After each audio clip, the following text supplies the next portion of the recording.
और क्लास भी अटेंड कर रहे होंगे। शाम को जो मैथ की लाइव क्लास चलती है आप लोग अटेंड करते ही हैं, हम भी लाइव क्लास डालने की कोशिश करते हैं, क्योंकि क्या है ना कि अगर हम अकेली सारी चीज़ें कर रहे हैं तो थोड़ी दिक्कत आ रही है। सुबह हमने लाइव क्लास चलाई थी तो थोड़ा सा इशू ये आ रहा था कि जो हमारा कैमरा था वो बिल्कुल फिट नहीं हो पा रहा था, तो आगे पीछे हो रहा था।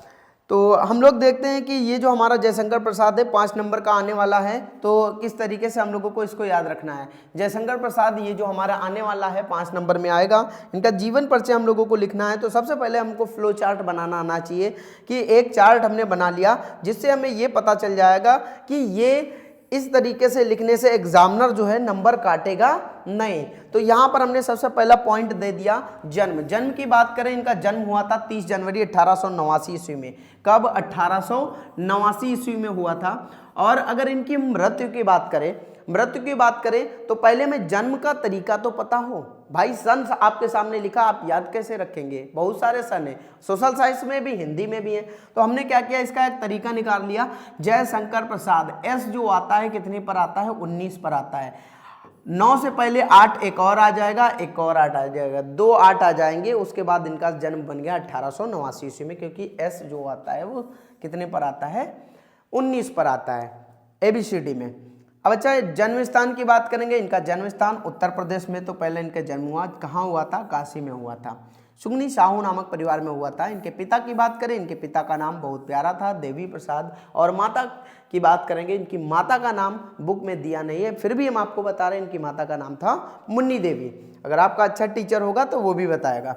यहाँ पर मृत्यु की बात करेंगे, मृत्यु हो जाएगी 1937 ईस्वी में। देखो यहाँ पर आप लोगों को डिफरेंस याद रखना है, केवल ये याद रखना कि आर आता है 19 पर, 9 से 1 कम 8, एक और बार 8 चिपका देंगे, हमारा 1889 ऑटोमेटिक बन जाएगा। अब इनकी मृत्यु की बात करेंगे तो यहाँ पर हम लोग कितना ऐड कर दें? 48 ऐड कर दें। यहाँ पर आप 48 ऐड कर देंगे, आपका जरूर आ जाएगा कितना? 1937। कितना आ जाएगा? 1937, क्योंकि 9 8 17, 8 4 12 और 1 13, कैरी 1 मिला, 1 ऐड कर देंगे 8 1937 ईस्वी में। तरीका आप लोगों को सन याद करने का हम बताएंगे जरूर, ठीक है। अब इनकी प्रमुख रचनाएं की बात करें, चंद्रगुप्त, स्कंदगुप्त, तितली, इंद्रजाल, ये इनकी प्रमुख रचनाएं हैं। और ये छायावादी युग के कौन हैं लेखक? ये पूछ दिया जाएगा, इनमें से पहचानो छायावादी युग के लेखक कौन है। अगर जयशंकर प्रसाद आपका दिया है तो जयशंकर प्रसाद आप क्लिक करेंगे और आगे बढ़ जाएंगे, मतलब जयशंकर प्रसाद वाला कॉलम भरेंगे, आगे बढ़ जाएंगे।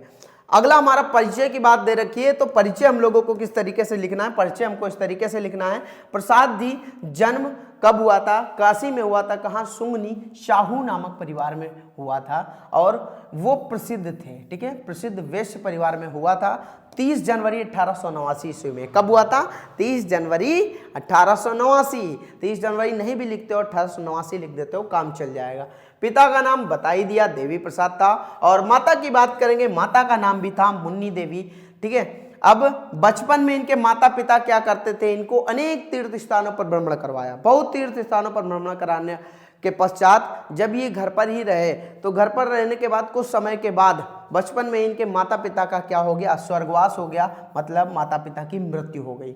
मृत्यु होने के पश्चात परिवार में इनका एक बड़ा भाई था, कौन? शंभुनाथ। इनका बड़ा भाई जो था, बड़े भाई के ऊपर सारा बोझ आ पड़ा, बड़े भाई के ऊपर सारा बोझ आ पड़ा। सर्वप्रथम उसने क्या किया? इनका क्वींस कॉलेज में एडमिशन करवा दिया। किस कॉलेज में? क्वींस कॉलेज में इनका नाम लिखवा दिया, किंतु इनका मन वहां नहीं लगा भैया। यहां पर देखो 1889 ईस्वी में, 1889, ये 8-10 साल के रहे होंगे, तब तो एंड्रॉयड वगैरह मोबाइल भी नहीं चलते थे, तब इनका मन नहीं लगा। आज आपका नहीं लग रहा है, उनका नहीं मन लगा तो कितनी चिंताओं से घिरे रहे, फिर भी उन्होंने काम कर डाला।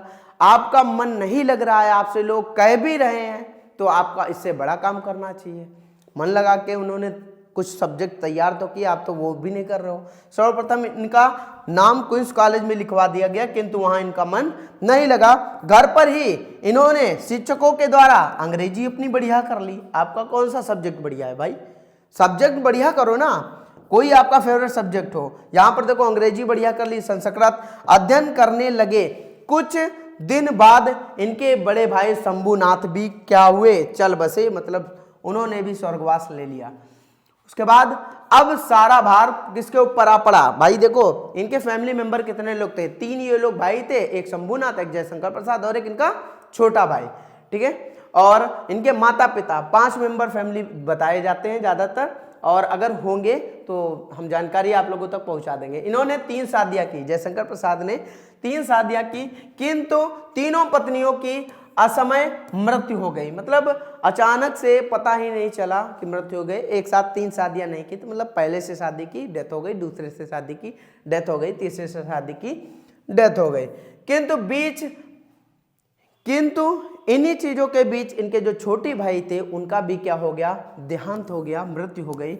इन सभी असामयिक मौतों से ये अंदर ही अंदर क्या हुए, टूट गए। जब अंदर ही अंदर टूटेंगे और ज़्यादा चिंताओं से घिरे रहेंगे तो कोई ना कोई बीमारी लग जाएगी, और इनको भी बीमारी लगी, कौन सी, क्षय रोग।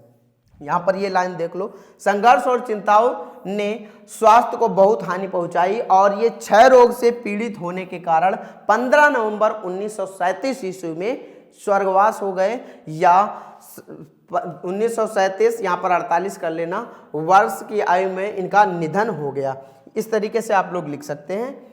क्वेश्चन यहां से ऑब्जेक्टिव आपके उठेंगे, ध्यान में रखिएगा, स्क्रीनशॉट ले लीजिए, नोट जरूर करिए। इतने दिन बचे हैं, अगर आप मेरी बात मान लेते हैं तो आपने नहीं भी पढ़ा होगा, इतने दिनों में आपका पेपर बेहतर हो जाएगा। कृतियां की बात करेंगे, प्रसाद जी बहुमुखी प्रतिभा के धनी थे और महान कवि थे, सफल नाटककार थे। सफल नाटककार भाई साहब, सफल, आप भी सफल होइए। उपन्यासकार भी थे, कुशल कहानीकार थे और श्रेष्ठ निबंधकार थे। नाटक की बात करेंगे, 4 नाटक आप मोस्ट इंपोर्टेंट रखिएगा, चंद्रगुप्त, स्कंदगुप्त, अजातशत्रु, ध्रुवस्वामिनी, और मोस्ट इंपोर्टेंट से भी ज्यादा इंपोर्टेंट है जन्मेजय का नागयज्ञ। ये आपको पहले पता होना चाहिए, चंद्रगुप्त, स्कंदगुप्त, अजातशत्रु, ध्रुवस्वामिनी, जन्मेजय का नागयज्ञ। विशाखा की बात करते हैं, विशाखा, राजश्री और कामना। करुणालय एक घूट यहां पर कर लीजिएगा, और यहां पर हो जाएगा सज्जन एवं प्रायश्चित। भैया ट्रिक तभी आपको बताई जाएंगी जब चीजें आपको याद नहीं हो रही होंगी, ठीक है, क्योंकि सन ऐसा है, सन 50 जगह पर है। अगर हम इनकी बात करें, चंद्रगुप्त, स्कंदगुप्त, अजातशत्रु, ध्रुवस्वामिनी, ये कहां 50 जगह है भाई। ट्रिक तब तैयार की जाती है जब तरीका सेम हो और भी सब्जेक्ट में देखने को मिले और जगह पर देखने को मिले, ठीक है। ट्रिक ऐसे ना देखिए, ट्रिक, अब आप एक चीज सोचो, पहले ट्रिक याद करो, पहले क्या ट्रिक याद करो, और ट्रिक याद करने के बाद इनके नाम उसमें ऐड करो, मतलब काम डबल हो जाता है। काम डबल नहीं करना है हमको, काम कम करना है और तैयारी ज्यादा करनी है। कहानी संग्रह की बात करेंगे, सबसे पहले इनका प्रतिध्वनि, छाया, इंद्रजाल, आकाशदीप, आंधी। ये आपके लिए शब्द लग रहे होंगे, परंतु ये शब्द कहानी इनकी बात करें तो कहानी ये सुनाते नहीं थे, इन्होंने एक बुक बना डाली। कौन सी, प्रतिध्वनि की, छाया की, इंद्रजाल, आकाशदीप, आंधी, ये सारी अलग अलग बुक हैं, सब अलग अलग बुक हैं। कोई भी बुक आप उठाकर देख लीजिए, ये आंधी है, आंधी आप उठाकर देखिए, पढ़िए, आपके अंदर एक नई आंधी ना जाग उठे तब हमसे कहे ना। यहां पर काव्य की बात करें, कामायनी महाकाव्य है। क्वेश्चन ऐसे बनेगा क्या कि जयशंकर प्रसाद का महाकाव्य कौन सा है, तो कामायनी। झरना, लहर, आंसू, महाराणा का महत्व, कानन कुसुम भैया मोस्ट में रखना इसको, ठीक है, मोस्ट में रखना, आदि प्रसिद्ध काव्य ग्रंथ है। इस तरीके से आप लोगों को तैयार करना है। मिलेंगे आप लोगों को जल्दी अगले जीवन परिचय के साथ, और आज शाम को हम आप लोगों के लिए एक साइंस का वीडियो ला रहे हैं, 20 मिनट या 25 मिनट का वीडियो